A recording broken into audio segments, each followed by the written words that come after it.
A few times during play, I've reached subspace. I love it. My husband, not so much. He's recently said he doesn't like when I go there because communicating verbally becomes physically difficult for me.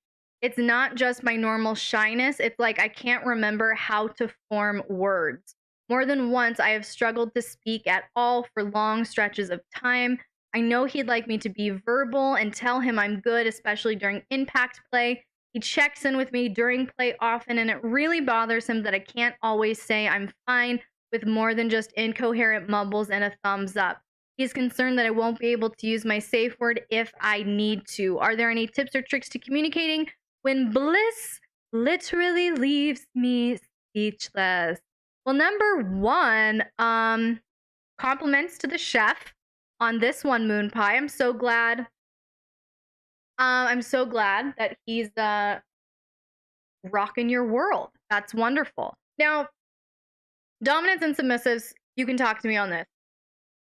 But in my experiences, when I have a completely blissed out submissive already in subspace,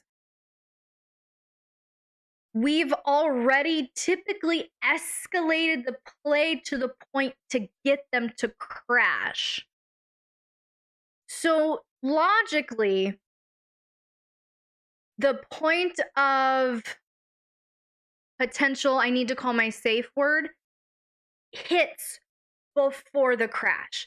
So if you're crashing, if you're in subspace, it's already gone past. Basically, the opportunity, the window that you would have been most likely, not impossible, I'm not saying impossible, because everything is super organic and I don't know the kind of scene or whatever, but typically we escalate to such a degree, energetically, in play, whatever, that is what pushes a submissive down into subspace.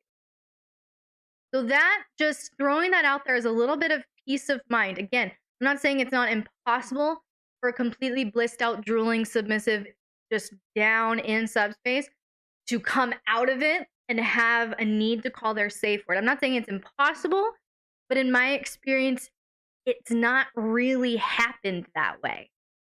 And I've worked with a variety of different submissives in a variety of different contexts, with a variety of different stimuli that have gotten them to crash into subspace. So, number two, you said that this really is more of a trigger point for him during impact play scenes. So I would say practice reaching subspace without impact play to get him comfortable with seeing you that blissed out, because that's part, I think, of what he's like, okay, she's not in control of her own self right now, and I'm still new to this, and I don't want to overstep, and I don't want to violate. If he understands that that is your goal and that that is what you want to experience, take impact out of it and reach subspace. Get him to take you through a scene, get you into subspace with even just sensory play.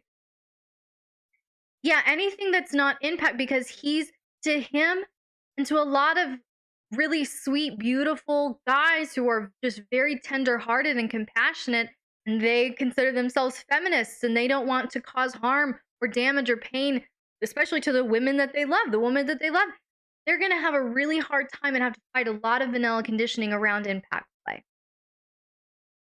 Truly. I mean, that's something that I think it's different. A man can give you, a little tiny little swat on the butt in the kitchen. But if you hand him a whip or a flogger or a riding crop and say, I want you to leave marks on me, that will often cause a good-hearted man with good character to be like, this is everything I was taught not to do to women. And so they really have to fight and break through some deep, deep vanilla conditioning.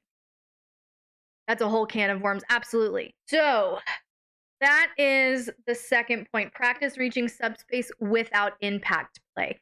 Because the more he sees, it's like exposure therapy. This is also a very new sight for him, to see you that blissed out. So let him get you there and get comfortable with seeing you in that space. Reaffirm that this is pleasure. This is happiness. I love this. I want this. And the more you boost that and the more you allow him to take you through that experience without impact play, the more comfortable he will feel incorporating impact play. So that's my second suggestion. And my third one, and this is something that I always like, this is a no-brainer. If you have any sort of speech restrictions, any sort of gag, any sort of anything that you are not sure that your submissive will be able to communicate clearly with you, I always insist upon like a clicker on your finger, like a dog training clicker, you know, that like has those little bands that you can wrap around. Incorporate that. Okay, Moon Pie, get one of those dog training clickers, wear it on your finger, and have that act as your safe word. Okay, so I call that a stop sign. Some people call it a safe gesture. To me, stop sign is just, I like that phrasing a little bit more.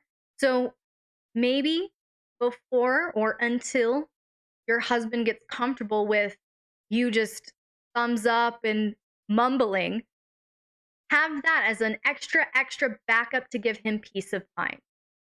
That even if I'm blissed out and I can't formulate words, I can do this. I can do that. I can click if I need to click. The goal here, because it's not your job, this is not your responsibility, Moon Pie, he needs to break some vanilla conditioning. He needs to do some of his own processing, and he needs to build his dominance and his confidence. These will allow him to do that.